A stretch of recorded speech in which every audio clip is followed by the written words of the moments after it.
인덕원, 요즘에 인덕원에 대해서 호도가 굉장히 심한데 어느 정도 호도가 나오느냐? 과천보다 더 오를 것이다. 이 정도의 호도가 나오더라. 그래서 보면은 인덕원도 안양이 있고 의왕이 있죠. 그 중에서 조금 더 호도가 강력한 의왕 부동산 시장을 보시겠습니다. 자, 인덕원 22억입니다. 시세보다 7억 올린 배짱 아파트가 나왔다. 그래서 실거래 최고가를 보면 어때요? 의왕, 인덕원, 푸르지오, 엘센트로 16억 3천에 거래됐는데 5억 7천 올려서 호가가 22억에 나오고 있더라. 물론 이건 호가예요, 호가. 맘대로 올릴 수 있습니다. 저기 실거주 하시는 분들 그냥 호가 100억에 내놓으시면은 배짱 아파트라고 하면서 기사 뜰 수 있을 겁니다. 중개인이 반대를 하든 말든 난 그냥 낼 거예요 하고. 거래 감소 속 가격 상승인데 이건 뭐 때문이다? 매물 감소 때문이다. 매물을 거두거나 호가를 높인다. 요거 이야기 많이 하죠. 여기 와서 댓글 달고 있는데 실질적으로 뭐예요? 매물이 어느 정도 감소했냐? 3월 수준이에요. 3월 수준. 올 초 수준이다. 그렇다면은 1월부터 5월까지는 매물이 증가하였고 5월부터 한 7월 정도까지 감소됐죠.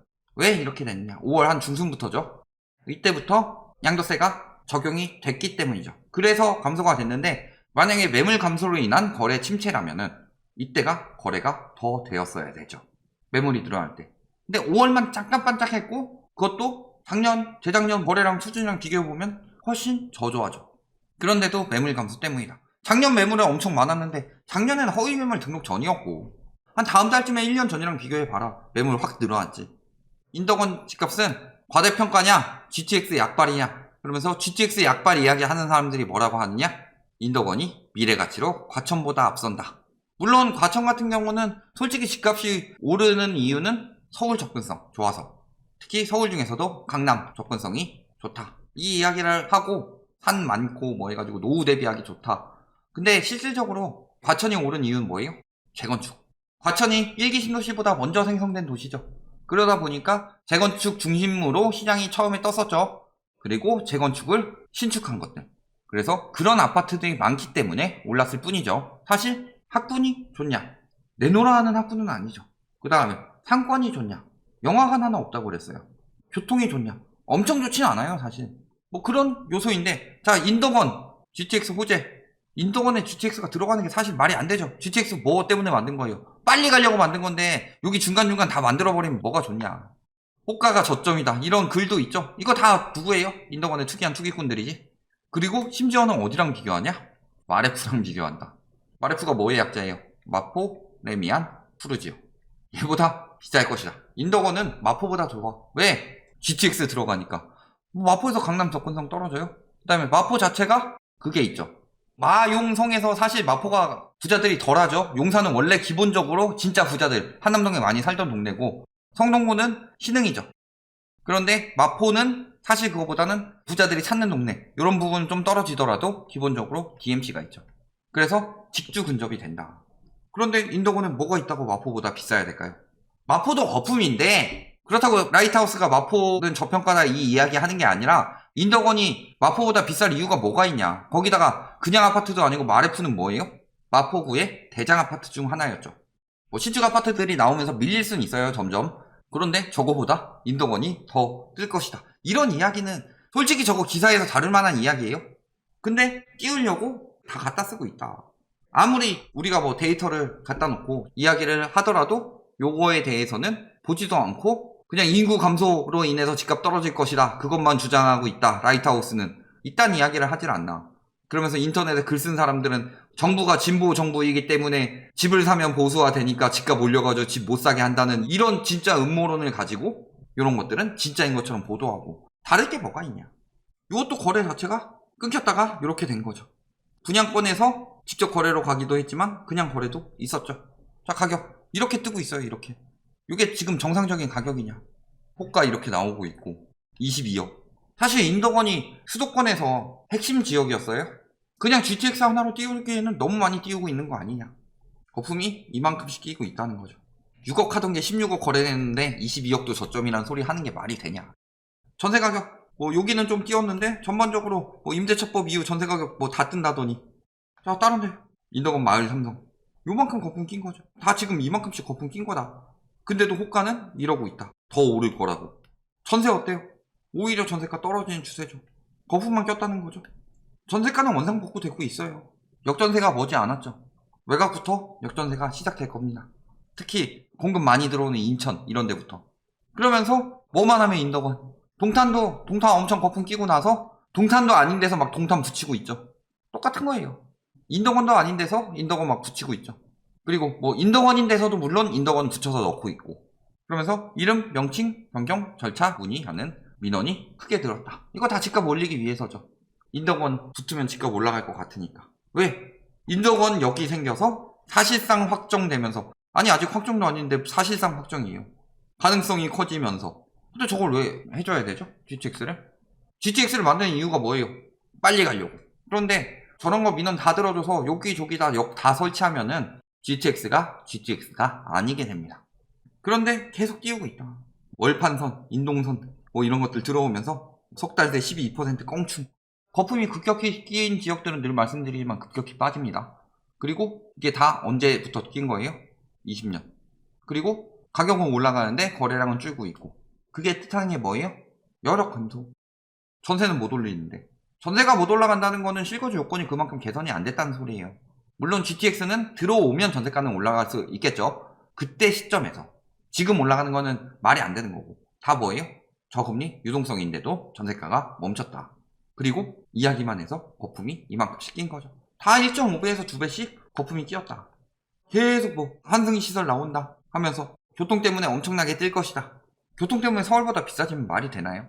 서울만큼 교통이 좋나? 구체화 내용도 아니죠. 그냥 인동선과 BRT 환승 시설 계획일 수도 있는데 광역 교통 문제 해소 요거 한 문장으로 뭐라 그래요? 카페 난리 나고 가격 쭉쭉 띄우고 있다. 이때 팔아야죠. 자, 매매 전세 가격 지수 쭉쭉 올라갑니다. 특히 인덕원 하니까 안양 같이 들고 왔는데 이때보다는 의원 같은 경우는 지금 꾸준히 유지되고 있고 안양 같은 경우는 이때보다는 상승세가 감소하고 있는 상황이죠. 안양 전체적으로. 전세 어때요? 띄우고 있는데 기존 단지들 찝어보면 막상 그런 느낌이 들지 않죠. 전세가 떨어지는 단지들도 많이 나오고 있고. 그리고 GTX나 저런 교통 들어와서 이용하기 전까지 전세가가 오를 이유가 있냐? 그때까지는 실거주가 개선된 게 아닌데. 매매 거래량 어때요? 계속 저렇게 이야기하면서 거래량 떨어지고 외지인 매매 거래량 뭐 5월에 잠깐 들썩하긴 했지만 전반적으로 떨어지고 있는 상황이다. 가격 저렇게 올려놨는데 누가 사요? 현지인들도 안 산다는 소리죠. 자, 외지인 매매 거래량에 비해서 전체 매매 거래량이 더 줄었다는 건 무슨 소리예요? 현지인들도 잘 사지 않고 있다. 특히 실거주들. 아니 무슨 인덕원이 이 가격이랑 말도 안 돼 라는 심리가 지금 퍼지고 있다는 거죠. 이런 것도 보면은 실거래가 뚝뚝 띄우려고 하는 것들 합리적 의심이 갈 수밖에 없다. 의왕에서도 저런 거 다 잡아내 보면은 꽤나 나올 거다. 전수조사 제대로 하게 된다면. 거래 분석은 언제 나와요? 빨리 나와야지. 그걸 추진해야지. 적어도 이번은 막을 수 없어도 다음 부동산의 저런 것들은 많이 막을 수 있을 텐데. 매물은 많이 감소하고 있습니다. 맨날 매물 잔금 이야기하고 있는데 양도세 앞두고 많이 늘었다가 그만큼 줄어든 거죠. 전체적으로 이때에 비해서 이때가 적어요? 적진 않죠. 매매, 전세, 월세 모두. 올랐다 떨어진 건데 계속 감소할 것 같느냐. 쭉 올랐다가 양도세 적용되기 직전에 안 되겠다 싶어서 그냥 쭉 뺀 거죠. 증여하고 뭐 이런 식으로. 그리고 남은 매물들은 그 전보단 많다. 근데 뭐 맨날 매물 부족해서 집값이 오르고 매물 부족해서 전세가가 오르고 매물 부족해서 월세도 오르고 다 오른대요. 부족해요 이때에 비해서. 양도세 시점에서 매물 확 늘어났다 확 줄어드는 건 원래 기본적인 상황인 거고 그 특수성을 제외하고 나면 뭐예요? 이제 매물 안정되고 있는데 매물이 감소해서 거래량이 떨어진 게 아니죠. 그럼 이때보다 거래량이 더 많았어야지. 전매 금지의 역습. 전매 금지했더니 분양가 대비 2배 껑충 쳤다. 전매 금지 아니었으면은 추경매수 하면서 계속 올렸을 거 있고 첫 번째는 그거고 두 번째는 뭐예요? 분양권 거래했던 것들 이게 다 다운 계약 가능성이 굉장히 높다. 이거 안 하다가 갑자기 입주 시점 팍 뛰는 단지들 다 전수조사 해봐라. 분양권 거래 저거 다운 계약 천지다. 그리고 전매 제한 때문에 뜬 거예요. 전매 제한 때문에 지금 수요가 많이 줄었죠. 그 와중에 막 청약통장 사재기 해가지고 뭐 그거 가지고 여기저기 다니면서 어떻게든 투기하려고 하는 그게 문제인 거지. 전매 제한이 강화되면 강화되고 잔금까지 치르고 나서 팔도록 만들지 않으면은 분양권 투기는 판을 칩니다. 그러니까 전매 금지 없애려고 전난리 치는 거죠. 왜? 우리나라의 핵심적으로 집값 띄우는 거 두 가지가 갭 투기 그리고 분양권 투기니까. 그리고 분양권 투기가 있어야 가수요들까지 몰려들면서 청약 경쟁률이 엄청나게 올라가고 그럼 분양가 더 띄워도 되고 건설사 남겨먹기 좋으니까. 그러니까 전매금지 악을 쓰고 반대하는 거죠. 임대차 3법 왜 반대하겠어요? 갭 투기들이 문제 생기니까. 분양도 적지 않죠? 공급 부족도 아니죠. 결론, 인덕원이 과천이나 마포 넘어설 수 있을까요? 얘네도 거품이 꼈는데 얘에 비해서는 얘도 많이 꼈고 얘도 많이 꼈죠. 얘는 진짜 엄청나게 많이 꼈다. 그리고 지금도 보면 뭐예요? 확정이 아니라 확정 유력해지면서 뭘로 유력해졌다고 이야기하고 있죠? 저희 집 앞에서 지하철 하나 들어옵니다. 계획된 건 없는데 뭐든지 확정돼가지고 유력해졌어요. 1, 2, 3, 4, 5, 6, 7, 8, 9호선이 다 저희 집 앞에 들어올 겁니다. 증거는 없지만 유력합니다. 그래서 집을 2천억 정도에 내놓으려고 합니다. 핵심 지역이 됐으니까. 말 같지도 않은 소리죠. 확정도 아니고 확정 유력으로 띄우고 있다. 그리고 거품이 서울보다 더 크다. 근데 이미 전세가 지금 뭐 지수상으로 올라가고 있다고 하는데 단지 찍어보면 어때요? 전세가 하락하고 있는 단지들도 많죠. 그만큼 전세가 하락 또는 안정이 단지들이 대부분인데 실거주 입장에서 그렇게 올릴 상황이 아니다라는 건데 지금 임대차법 때문에 전세가 계속 뜬다고 하고 유동성 장세 때문에 전세가 계속 뜬다고 하는 그 와중에서도 그런 상황인데 저기는 제대로 반토막 이상 날 수 있습니다. 조심하셔야 됩니다. 거품이 많이 낀 외곽 지역일수록 점점 더 위험해진다. 요거 꼭 명심하시기 바랍니다.